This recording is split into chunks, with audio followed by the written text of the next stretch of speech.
ನಮಸ್ಕಾರ. ಇಲ್ಲಿಯವರೆಗೂ ಭಗವದ್ಗೀತೆಯ ಅಧ್ಯಾಯಗಳಲ್ಲಿ ನಾನು ಏನು ಮಾಡಬೇಕು ಅನ್ನೋ ಪ್ರಶ್ನೆಗೆ ಉತ್ತರ ಸಿಕ್ಕಿತ್ತು. ಆದ್ರೆ ಈ 6ನೇ ಅಧ್ಯಾಯದಲ್ಲಿ ನಮ್ಮ ಗಮನ ಒಂದು ಬೇರೆ ದಿಕ್ಕಿಗೆ ಹೋಗುತ್ತೆ. ನಾನು ಮಾಡಬೇಕಾದ ಕೆಲಸವನ್ನ ಮಾಡುವಾಗ ನನ್ನನ್ನೇ ನಾನು ಹೇಗೆ ನಿಭಾಯಿಸಬೇಕು ಅನ್ನೋ ತುಂಬಾನೇ ಪ್ರಮುಖವಾದ ಪ್ರಶ್ನೆಯದು. ಅಂದ್ರೆ ಆಕ್ಷನ್ಗಿಂತ ನಮ್ಮ ಒಳಗಿನ ಸ್ಥಿತಿ ಹೇಗಿರಬೇಕು ಅನ್ನೋದ್ರ ಬಗ್ಗೆ. ನಾವು ನಮ್ಮ ಮನಸ್ಸನ್ನ ಹೇಗೆ ಹ್ಯಾಂಡಲ್ ಮಾಡ್ತೀವಿ ಅನ್ನೋದೇ ಇಲ್ಲಿ ಮುಖ್ಯವಾಗಿರೋದು. ಸರಿ, ಬನ್ನಿ ಇದ್ರ ಬಗ್ಗೆ ಇನ್ನೂ ಹೆಚ್ಚು ತಿಳಿದುಕೊಳ್ಳೋಣ. ನೋಡಿ, ಸಾವಿರಾರು ವರ್ಷಗಳ ಹಿಂದೆ ಅರ್ಜುನ ಹೇಳಿದ ಈ ಮಾತು ಇವತ್ತಿಗೂ ನಮ್ಗೆಲ್ಲರೂ ಎಷ್ಟು ಕನೆಕ್ಟ್ ಆಗುತ್ತೆ ಅಲ್ವಾ? ಈ ಚಂಚಲ ಮನಸ್ಸು ಗಾಳಿಯನ್ನ ಹಿಡಿದಿಡೋಕಾಗತ್ತಾ? ಇಲ್ಲ, ಮನಸ್ಸನ್ನ ಕಂಟ್ರೋಲ್ ಮಾಡೋದು ಅದಕ್ಕಿಂತನೂ ಕಷ್ಟ ಅಂತ ಅರ್ಜುನನ್ಗೆ ಅನಿಸ್ತಿದೆ.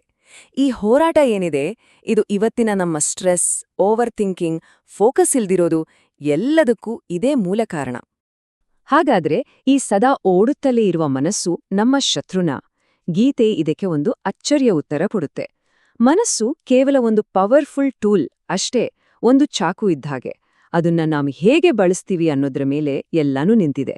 ಅದು ನಮ್ಮನ್ನ ಕಾಪಾಡಬಹುದು ಅಥವಾ ನಮಗೆ ಹಾನಿ ಕೂಡ ಮಾಡಬಹುದು. ನಿರ್ಧಾರ ನಮ್ಮ ಕೈಯಲ್ಲಿದೆ. ನಾವದನ್ನ ನಿಯಂತ್ರಿಸ್ತೇವೋ ಅಥವಾ ಅದು ನಮ್ಮ ನಿಯಂತ್ರಿಸಲು ಬಿಡುತ್ತೇವೋ. ಕೃಷ್ಣ ಇಲ್ಲಿ ಹೇಳೋದು ತುಂಬಾ ಸಿಂಪಲ್. ಯಾರು ತಮ್ಮ ಮನಸ್ಸಿನ ಗೆದ್ದಿದ್ದಾರೋ ಅವರಿಗೆ ಅದು ಬೆಸ್ಟ್ ಫ್ರೆಂಡ್. ಆದ್ರೆ ಆ ಕಂಟ್ರೋಲನ್ನ ಸಾಧಿಸೋಕೆ ಯಾರು ಫೇಲ್ ಆಗ್ತಾರೋ ಅವರಿಗೆ ಅದೇ ಮನಸ್ಸು ದೊಡ್ಡ ಶತ್ರುವಿನ ತರ ವರ್ತಿಸುತ್ತೆ. ಇಲ್ಲಿ ಮನಸ್ಸಿನ ಗೆಲ್ಲೋದು ಅಂದ್ರೆ ಅದರ ಜೊತೆ ಫೈಟ್ ಮಾಡೋದಲ್ಲ, ಬದಲಿಗೆ ಒಬ್ಬ ಒಳ್ಳೆ ಸವಾರ ಕುದುರೆಯನ್ನ ಪಳಗಿಸೋ ಹಾಗೆ ಅದನ್ನ ಅರ್ಥ ಮಾಡ್ಕೊಂಡು ಪ್ರೀತಿಯಿಂದ ಹ್ಯಾಂಡಲ್ ಮಾಡೋದು. ಆತ್ಮನಿಯಂತ್ರಣವೇ ಆ ಕುದುರೆಯ ಲಗಾಮು ಇದ್ದಾಗೆ. ಯೋಗಿ ಅನ್ನೋ ಪದ ಕೇಳಿದ ತಕ್ಷಣ ನಮ್ಗೆಲ್ಲ ಹಿಮಾಲಯದಲ್ಲಿ ತಪಸ್ಸು ಮಾಡೋ ಸನ್ಯಾಸಿ ನೆನಪಾಗ್ತಾರೆ ಅಲ್ವಾ? ಆದ್ರೆ ಭಗವದ್ಗೀತೆ ಯೋಗಿ ಬಗ್ಗೆ ಒಂದು ಸಂಪೂರ್ಣವಾಗಿ ಬೇರೆಯೇ ಆದ ದೃಷ್ಟಿಕೋನವನ್ನ ಕೊಡುತ್ತೆ. ಗೀತೆ ಪ್ರಕಾರ ಯೋಗಿ ಅಂದ್ರೆ ಜಗತ್ತಿನಿಂದ ಪಲಾಯನ ಮಾಡುವನಲ್ಲ. ನೋಡಿ, ಧ್ಯಾನ ಯೋಗ ಅಂದ್ರೆ ಜವಾಬ್ದಾರಿಗಳಿಂದ ಓಡಿ ಹೋಗೋದಲ್ಲ. ಬದಲಾಗಿ ಆ ಜವಾಬ್ದಾರಿಗಳನ್ನ ನಿಭಾಯಿಸುವಾಗ ನಮ್ಮ ಒಳಗಿನ ಮನೋಭಾವವನ್ನ ಬದಲಾಯಿಸ್ಕೊಳ್ಳೋದು. ಒಬ್ಬ ಸ್ಟೂಡೆಂಟ್, ಒಬ್ಬ ಎಂಪ್ಲಾಯಿ ಅಥವಾ ಒಬ್ಬ ಗೃಹಸ್ಥ ಕೂಡ ನಿಜವಾದ ಯೋಗಿಯಾಗಬಹುದು. ಯಾವಾಗ ಅಂದ್ರೆ ಅವರು ತಮ್ಮ ಕೆಲಸದ ರಿಸಲ್ಟ್ ಬಗ್ಗೆ ತಲೆಕೆಡಿಸ್ಕೊಳ್ದೆ ಕೇವಲ ತಮ್ಮ ಕರ್ತವ್ಯದ ಮೇಲೆ ಫೋಕಸ್ ಮಾಡ್ತಾರೋ ಆಗ.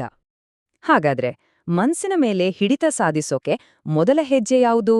ಅದು ನಮ್ಮ ದೈನಂದಿನ ಜೀವನದಲ್ಲಿ ಒಂದು ಬ್ಯಾಲೆನ್ಸ್ಡ್ ಲೈಫ್ ಸ್ಟೈಲ್ನ ಅಳವಡಿಸ್ಕೊಳ್ಳೋದು. ಯಾವುದೇ ಸ್ಪಿರಿಚುವಲ್ ಪ್ರಾಕ್ಟೀಸ್ಗೆ ಇದು ಅಡಿಪಾಯ ಇದ್ದಾಗೆ.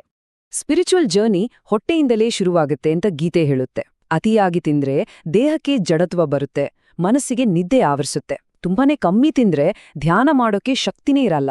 ಎರಡೂ ಎಕ್ಸ್ಟ್ರೀಮ್ಗಳು ಮನಸ್ಸನ್ನ ಚಂಚಲ ಮಾಡ್ತವೆ. ಅದಕ್ಕೆ ಬ್ಯಾಲೆನ್ಸ್ ಅನ್ನೋದು ಮೊದಲ ಮತ್ತು ಅತ್ಯಂತ ಮುಖ್ಯವಾದ ಪಾಠ.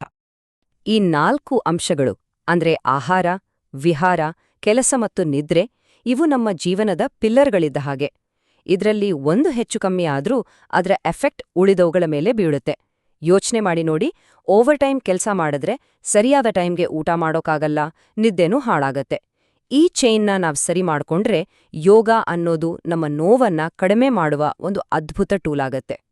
ಸರಿ, ಲೈಫ್ಸ್ಟೈಲಲ್ಲಿ ಬ್ಯಾಲೆನ್ಸ್ನ ಅಡಿಪಾಯ ಹಾಕಿದ್ಮೇಲೆ ಈಗ ನಾವು ನೇರವಾಗಿ ಆ ಚಂಚಲ ಮನಸ್ಸನ್ನ ಪಳಗಿಸೋ ಟೆಕ್ನಿಕ್ಗಳ ಕಡೆ ಗಮನ ಕೊಡೋಣ. ಅರ್ಜುನನ ಪ್ರಶ್ನೆಗೆ ಕೃಷ್ಣ 2 ಸೂಪರ್ ಸೊಲ್ಯೂಷನ್ ಕೊಡ್ತಾನೆ. ಒಂದು ಅಭ್ಯಾಸ, ಇನ್ನೊಂದು ವೈರಾಗ್ಯ.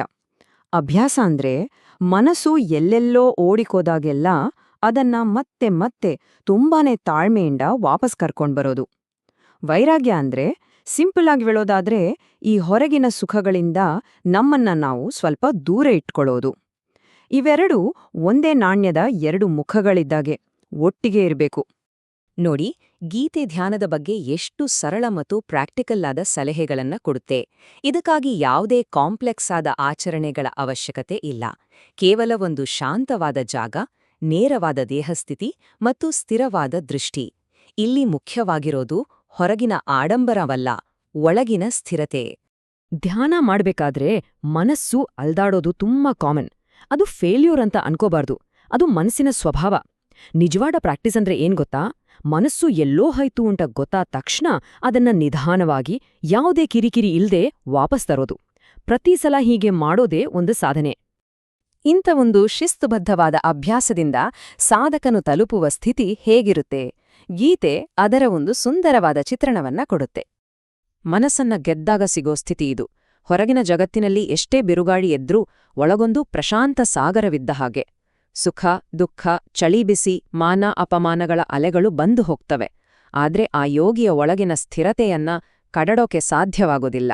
ಆತ ಪರಮಶಾಂತಿಯನ್ನ ತಲುಪ್ತಾನೆ. ಇದು ಈ ಸಾಧನೆಯ ಅಲ್ಟಿಮೇಟ್ ರಿಸಲ್ಟ್. ನಮ್ಮ ದೃಷ್ಟಿಕೋನದಲ್ಲೇ ಒಂದು ದೊಡ್ಡ ಬದಲಾವಣೆ ಆಗುತ್ತೆ. ನಾನು ಮತ್ತು ಬೇರೆಯೋರು ಅನ್ನೋ ಭೇದಭಾವ ಮಾಯವಾಗಿ ಎಲ್ಲದರಲ್ಲೂ ಒಂದೇ ದೈವಿಕ ಶಕ್ತಿಯಿದೆ ಅನ್ನೋ ಭಾವನೆ ಮೂಡುತ್ತೆ. ಇದು ಕೇವಲ ಬೌದ್ಧಿಕ ತಿಳುವಳಿಕೆಯಲ್ಲ, ಇದೊಂದು ಅನುಭವದ ಸ್ಥಿತಿ. ಈ ವಿಶ್ಲೇಷಣೆಯ ಕೊನೆಯಲ್ಲಿ ಗೀತೆ ನಮಗೆಲ್ಲ ಕೊಡುವ ಅತ್ಯಂತ ಭರವಸೆಯ ಮತ್ತು ಸ್ಫೂರ್ತಿದಾಯಕವಾದ ಮಾತನ್ನ ನೋಡೋಣ. ಆತ್ಮನಿಯಂತ್ರಣದ ಈ ಜರ್ನಿಯಲ್ಲಿ ಸೋಲಿನ ಭಯವೇ ಇಲ್ಲ.